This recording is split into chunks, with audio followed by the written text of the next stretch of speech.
Hello, everybody, and welcome back to Command Point. I am, of course, Shane, and I am joined by my co-host, Ryan. Today, we're going to be talking about something that could be relevant in the near future, coming days, weeks, months, years, who knows. But eventually, we are going to get something new from GW for Kill Team, whether it is an expansion at the very least, or Kill Team 2.0 that people keep talking about. But I think it would be interesting to do sort of a retrospective looking back 2 years later at all the different ways that elites ultimately changed Kill Team, because it changed a lot, and a lot of the changes we didn't even see at the time. Yeah, that's very true. And like to this day, like the game keeps changing, right? Yeah. And I think this is a relevant conversation to have because there are a lot of players out there who I think are kind of stuck in a rut in that they're still thinking about kill team and list building and playing the game as if it's like still like 100 points, like just core rulebook kill team, and not really Yeah. taking full advantage of all the changes that elites had brought to the game. Oh, for sure. I mean, there's still models that I think are underused from elites. I mean, let's just kick off this list. We've got a list of 8. This is in no particular order, of course. So, number 1, Tyranids stopped dominating the competitive meta, and it got to the point where they went from being like the best faction in the game to being like mid low tier almost. I don't want to say low tier, but definitely like kind of a mediocre faction. Yeah, even right after elites too, people were still looking at Tyranids. Like I remember Nova 2019, there were players that said like, I want to give myself the best chance to win, so I'm going to play Tyranids. Yeah, that aged badly. Like the whole Gaunt spam thing kind of became just like a non-starter almost in a lot of matchups, right? Because they just gave up things like kill one or kill more too easily. Just across elites, there became a lot more like viable killy models that kill teams started taking. So it's that was one of the things. But like there was some stuff changes with like their stratagems that people were really leveraging to bring themselves success. Metabolic Overdrive got in Yeah, there. That yeah, was a big tool for Tyranid players. and that was like the Um, second time it had gotten nerfed, right? and another thing is a lot of the factions that became good got access to these models that are pretty durable. And this is like a general thing. This doesn't apply to every single team. But Tyranids really, even with all their like high wound models that they got, like Raveners and stuff, they just aren't a very durable team, especially post elites. Yeah, Pre elites, like killing a Tyranid warrior was actually pretty difficult for a lot of teams. But now the thought of killing a Tyranid warrior, almost every team has something. So, and another observation too is you mentioned that we were playing like kill one, kill more, which obviously wasn't being played too often before elites. And for a while, we attributed that to the reason that Tyranids weren't doing as well. But I mean, if you look at the Worldwide Open and Zenith, these are tournaments with hold one, hold two, hold more, and Tyranids still aren't doing well. And I think that the main reason for that is elites rather than the format. All right, do you want to take the next one for us? yeah. So number two on the list is Dracari went from mediocre to great, and Yeah. oh my god, yes. I mean, I was looking the other day at what were Dracari players doing before elites, because all that Right? they had were Kabalites and witches. And this is witches without Call to the Curse Blade, so just strength 3 witches. Yeah. And that's not a very good team at all. You would soup because you had no choice, really. And basically, I mean, you just hope that you got a favorable combat drug, right? So, I mean, they had no access outside of the Kabalite Gunners for like strength 4 anywhere, especially not strength 4 with AP, because they had a lot of the poison weapons, which, I mean, especially when you consider what we were just talking about, how Tyranids were so dominant. A lot of the weapons that Dracari had were poison, always wound on 4s. I mean, that's useless against a Gaunt Swarm. So, I mean, subfactions really helped out. The Witch playstyle, Kabalite Gunners were already decent. I mean, the Yeah. Flayed Skull option helped them. But really, it was the fact that Racks came in, and Racks were, I mean, if Racks were in the game before elites, they would have been so good in that meta of pure hold 100 points. But they didn't get them till after elites, and even then, they were still so good when they came out. And then you throw Mandrakes into the mix, you throw Incubi into the mix, and you give them all these sub factions, and they went from being a really mediocre to bad team to like one of the best in the game, like just Yeah. like that. Yeah, they have become pretty much a mainstay in They're competitive. they're a gatekeeper in competitive nowadays for sure. Moving on to number 3 on the list. And this kind of ties into that point we were talking about with Tyranids, but factions pretty much across the board got actual answers to the Horde meta. You see this like all over the place, like with the Stardies getting Blood Angels, just all these different models that can just like really efficiently cut through Hordes, more access to flamers across different factions and auto hitting weapons. Not only were factions getting more expensive models and therefore being incentivized to take these bigger models, but you're getting tools now to deal with like T3 hordes and stuff like that. I mean, it was poxwalkers and hormagaunts, and I mean, people would run like cultist spam. I mean, that's how bad it was. Cultist spam just is a non-starter in this meta now. Yeah, and I mean, I think that's good for the game because it really got stale for a little bit pre-elites when it just seemed like the only way to win was to just take as many models as possible, because most teams don't even have the tools to deal with that. There wasn't as much multi-damage, and there wasn't as much, high strength, high volume of attack models. Moving on now to the next one is commanders became more balanced. I mean, like, I think it was like, what is it? It's like 40% of the new models that came out in the Elites book were commanders models, right? So like by that alone, just with with all the new commanders models, it's like, yeah, the game became like more balanced. And I mean, nobody really talked about this when commanders dropped, because for the most part, or when elites dropped, because for the most part, when everybody who got elites opened up their elites book, they skipped right past all the commander pages and looked at everything else. Yep.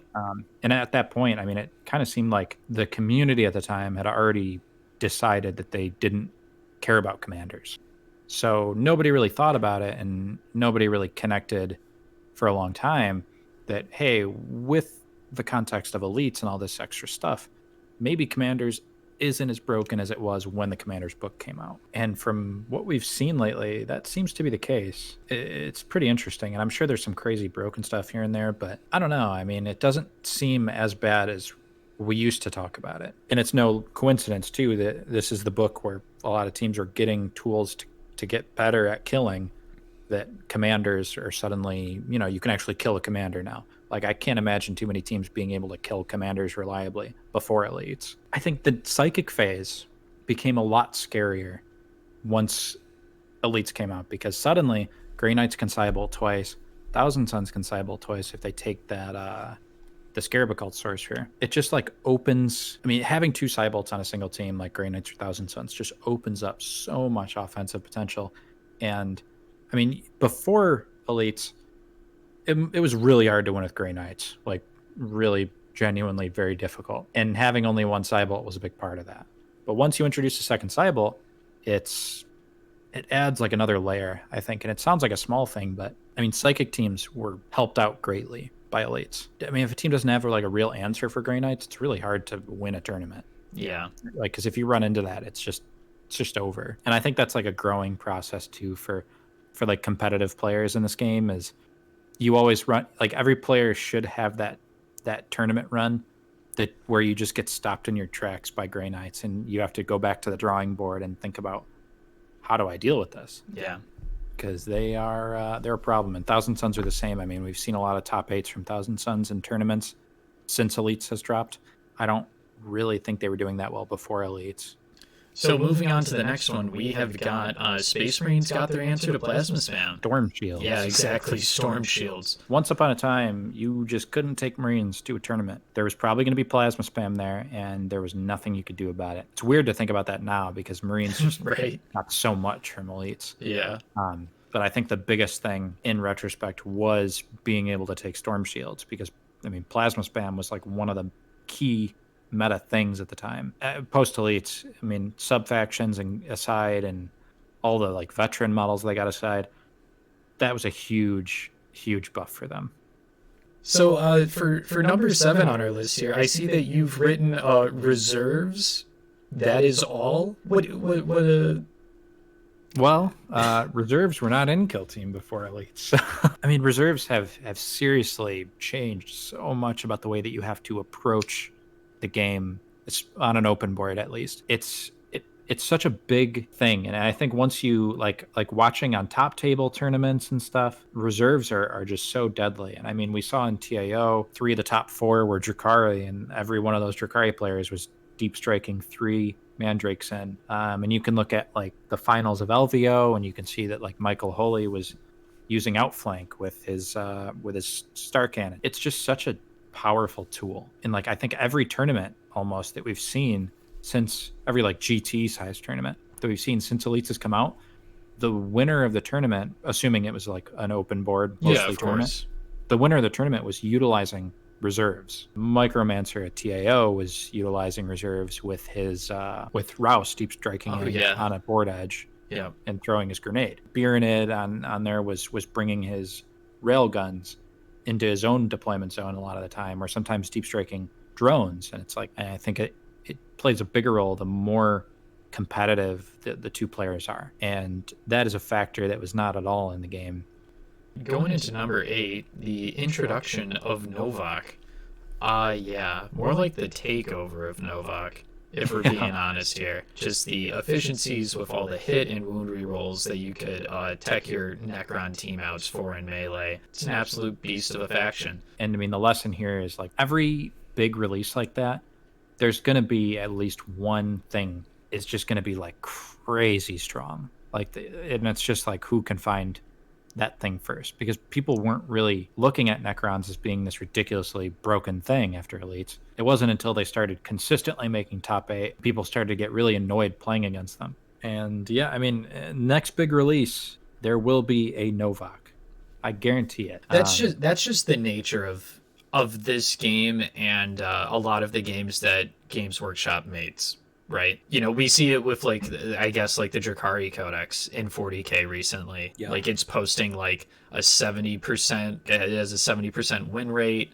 The top 5 at like the Dallas Open that was just held, like the top Dracari. 5 players were all Dracari. It happened with Iron Hands, the Space Marine chapter at the end of 8th edition. I've come to just accept this as a fact of life with Games Workshop products, and I encourage all of our listeners and viewers to do the same. Just accept it.